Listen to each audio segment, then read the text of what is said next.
دا کم کسان چې ولاړلي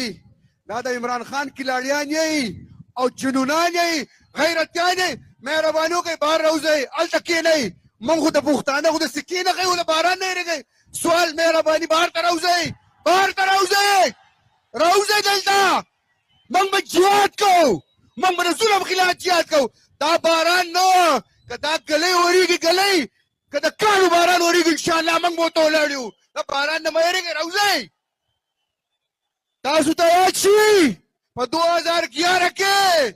دا سیستم عمران خان باندې په لاهور کې باران ورېدو موږ دغه شان ولاړو جهاد وکړو عمران خان کوم ځای ته خدای ورسوو مهرباني وکړئ پښتانه مشر مو د سوات خلک مشر مو بهر ته راوځئ راوځئ بهر ته مهرباني وکړئ سوال درته کوم راوځئ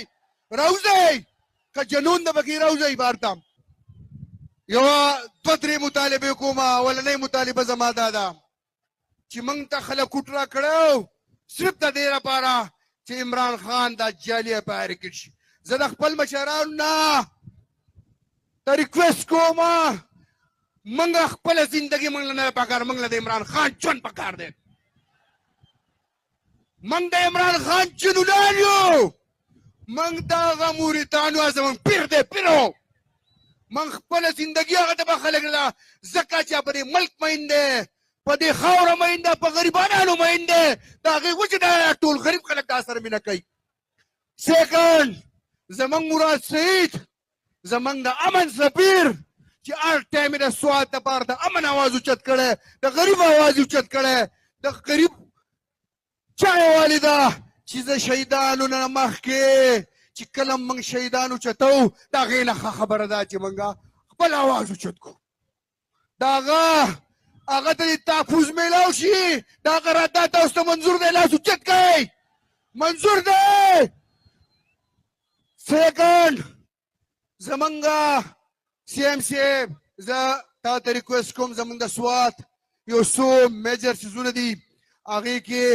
څه پیسې به نه یا به هر څه زه هغو ته یم چې تاسو د دې اعلان وکړئ د 3 څیزونه دي اسپتال دی نور زمونږ دا کم کم چې د کېدو والی دي هغه راته اعلان وکړئ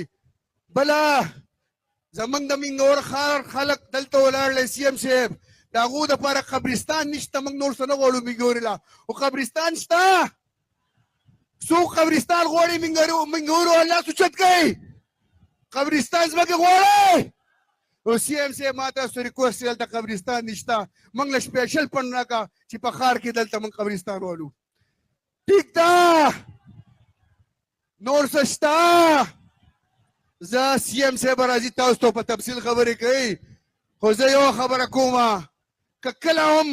زموږ مشرانو اعلان وکړو چې اسلام آباد ته راځئ د ظلم خلاف د ټول نه زیات په انشاءالله د سوات خلک ناسي ناست به یو جنون د پکې شته غیرت د پکې شته نو دا کفن به به سره رالو موږ خپلې کشتیانې سېڅلي دي موږ د چا پروا نه کوو موږ دا غواړو چې دلته مضبوطه دي زموږ ارمي مضبوطي زموږ جمهوریت مضبوطي او د ټولو نه غټه خبره د عمران خان ویژن څه دی چې د غریب کاډۍ والا د ایم این ایم پی او د یو غټ افسر دپاره یو قانوني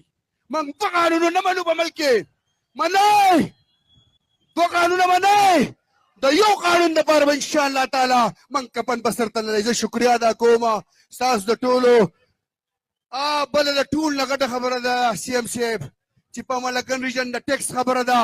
دا تاسو چې څنګه وي چې چا بدماشي نه منمه نو دغه شانو موږ دا خبره کوو چې موږ د چا بدماشي نه منو موږ نه منو دا چا بدماشیانې منئ انشاءالله سی ایم صاحب دا اعلانات به کوي زه ډېره مننه ډېره شکریه السلام علیکم